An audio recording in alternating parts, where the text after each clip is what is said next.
I believe that there is a misconception around resistance to change. And for me, that's the unspoken barrier to organizational change, the way that we perceive resistance. And I was thinking, how can I make it memorable to everybody that is here? Because I'm passionate about this topic, but perhaps some of you is the first time that you're thinking about that. And that brought me back to a memory when I was a child back in Brazil. I remember every Sunday we would sit in front of the telly and watch Ayrton Senna every Sunday. And Ayrton Senna is my hero. And I remember that somehow the telly broke. I'm not the one that broke it. But I think that that was a very good thing because my parents started telling us a story. And I remember all the stories that they were telling us. Every night they were telling us where they came from, why they went to the place where we were living. And that stuck with me. So I thought, okay, so perhaps I can tell them a story about resistance to change, and that will make this day memorable for everybody here. And I don't know if you guys have been to Brazil. My family's there now. My wife keeps sending me pictures of her and the kids, 30 degrees, beach, really nice. And I took the short straw, and I had to stay home watching the dog. And I was working for a major beverage company. We had not so clear KPIs, roles and responsibilities. We didn't have a structure in place, and we were always making the decision based on who was shouting the loudest. That was a reality on the day.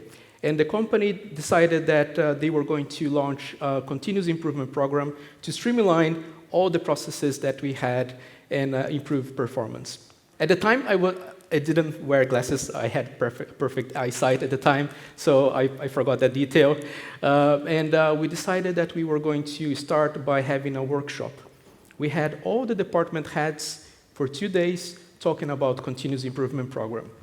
What it entails, what was the roadmap that we had ahead, what was the roles and responsibilities for each one of the individuals that were going to be involved in that process. And in the end of the workshop, the leading facilitator asked, who can help facilitate this change? And believe it or not, at the beginning of the week, I have told myself every time that I'm in a meeting or participating in a workshop, when someone asks for a volunteer, I'm going to raise my hand. And that was the only reason I raised my hand, because at the time, I was like, what does it need from me? What if I fail in front of my peers?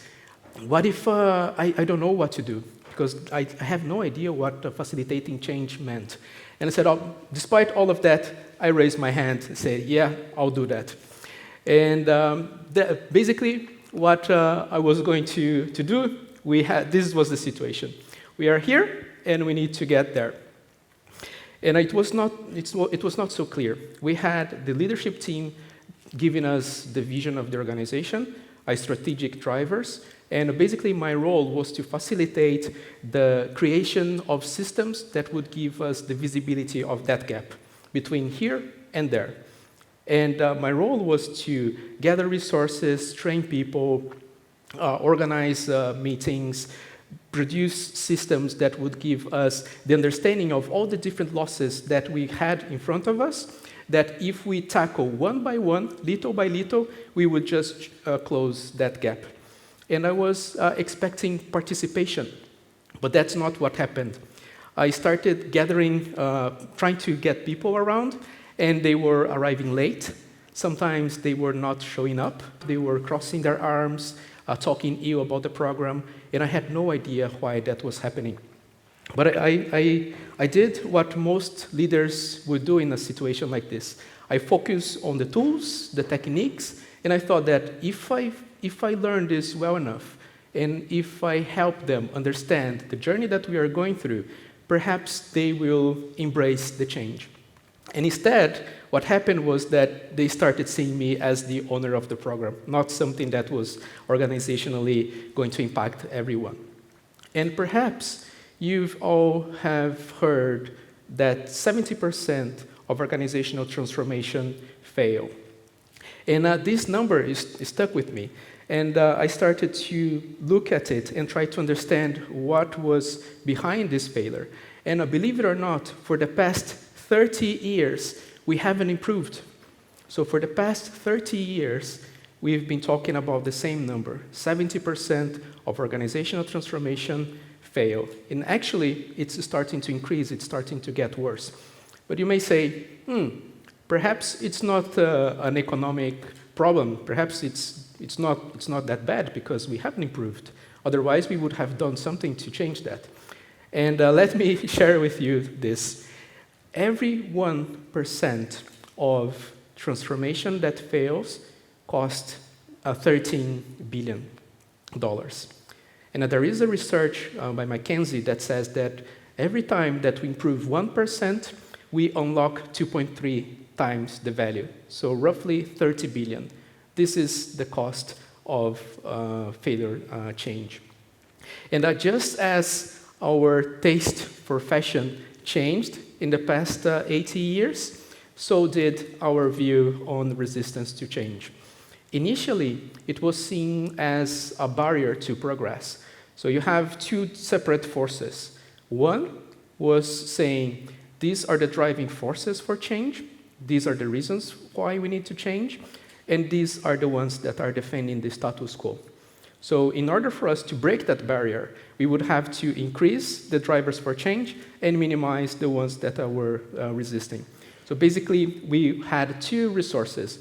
One is a reward, and the other one is punishment. It's kind of the carrot and stick. And fast forward, it started to be seen as a psychological stage. People go through grief when we are implementing change. So they go through denial, resistance, and acceptance. And if we fast forward a little bit more, it started to be seen as like a feedback. So if I'm having this resistance in my organization, if I'm having this resistance in this transformation, it means that I'm doing something wrong with my approach. And more recently, it started to be seen as not only a feedback, but also a very important critique for us to utilize that information and actually enhance our approach on the go. If you look at the traditional approach to organizational cultural change, the traditional approach says that you should be focusing on the innovators and the early adopters, because these are the people that want to participate in change. These are the ones that want to contribute. And the ones in the middle, here, all the sharks, are the cynics, the skeptics, and the ones that oppose change. And we should not touch them. We should focus on the ones that want to promote change. But there's a problem with that. It's because if we are not involving the cynics and the ones that are opposing, we are losing the opportunity to utilize and to leverage the resistance into enhancing our approach. If you go back to Brazil, in the brewery, the organization have been through multiple ownerships in the past 8 years. So the employees were not necessarily resisting the implementation that we were trying to do. No, they were not resisting the cultural change that we were trying to implement at that stage. They have learned not to engage because they've been hurt in the past. I remember a conversation that I had with one employee. He said, André, all the things that you were trying to do, we have done in the past. And then another organization came and just completely stripped off everything that we've done. So why should we try to do this again? And that's when it's kind of clicked. Because every time that we try to implement a change and we fail to communicate or we fail to implement, we can expect that 25 to 40% of the individuals that are going to be involved, they might react negatively to that change.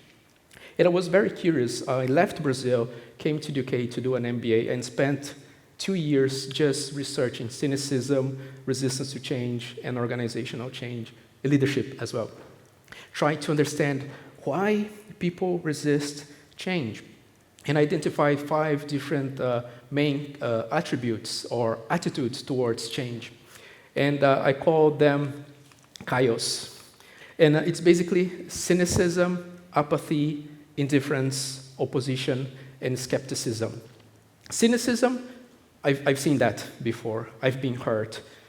And I learned that in the past, the leadership didn't have the heart at the right place, or they were not capable of leading that change. So I'm going to use that frame to everything that we are trying to do now. In the future, I'm going to apply that. So I have a pessimism that if we try to implement change, we are going to fail. Apathy, they see a disconnection between the strategy of the organization and the reality that they have on the shop floor. So they see a disconnection. So they say, oh, it doesn't really affect me. I don't see any connection to the activities that I do here. Indifference, it's if you implement or if you don't implement, they don't see any impact on their reality. And opposition, it's very vocal. And generally, they are, and it's not a negative thing. They tend to see every detail of the transformation that you are trying to do. And if there is any flaw in the process, they are going to be very vocal defending that there is a flaw in the process and that we need to fix that. And generally, they have conflict with the facilitators of change. And skepticism, they just need a little bit more information. It doesn't mean that they don't want to participate in the change. They just need to understand the rationale behind the change, and they need to see evidence that whatever we are trying to implement is going to succeed. And people, not necessarily they are rejecting the change, because the people that were cynic about change, they were also willing to keep on trying. So if we try to implement change, they were cynic, they were skeptic, but they were still willing to keep on trying. And during my research, I was looking at the different patterns that actually creates resistance. And I was thinking, if these elements create resistance, does that mean that in the absence of this, would we minimize resistance? And I organized that in another framework that is basically seven principles that we need to follow in order to minimize resistance. The first one is surprise. We should avoid getting people by surprise. Whenever we say, if we get someone by surprise, there is a barrier immediately. They don't know what is expected of them. They don't know what is going on. And then the second one is involvement. Involvement, when we exclude people of change, exclusion leads to blame, and blame leads to cynicism. So if we exclude people, they will always be pointing the fingers. But if we involve them in the process, they can't point the fingers towards themselves. So involvement is key for us to progress. The third one is mentor. So we need to not only involve the individuals, but we need to offer mentorship to them. And it's not only the employees, but also for the leaders, because nobody is born a leader. So we need to be developed. So we need to have someone mentoring us. The fourth one is publicize. So it's very important not only to publicize what is going well, but also acknowledge what has been done wrong in the past. The fifth one is learning. So again, it's creating a learning environment for both the followers and the leaders. For the followers, for them to try, make mistakes, develop and evolve, and also for the leaders to understand what it means to lead. What are the behaviors that are required for them, and how to inspire the change that we want to implement. And then there is empowerment. And we need to not only develop the individuals, involve them, but we need to empower them to be able to progress and make the change that we expect. And sometimes my perception is that we make change complex, but in fact, it is simple. And the way that we make sense of things is through story. So the last one, we need to tell that all the different elements in a story. So we link the antecedents, the behavior, the consequences for the organization, and involve them, mentor them, publicize, acknowledge, and all the different elements, but we tie that in the story, because narratives is how we make sense of the world. And resistance, is not a problem. Resistance is actually energy of people that cares about the change. They care about the organization. They care about the individuals, their colleagues. People don't resist change. We resist the uncertainty. We resist losing control. We love change. We are only protecting ourselves against the uncertainty. And if we involve, if we listen, if we engage the individuals in the change process, we are not only facilitating change, but we are making it last. So, thank you.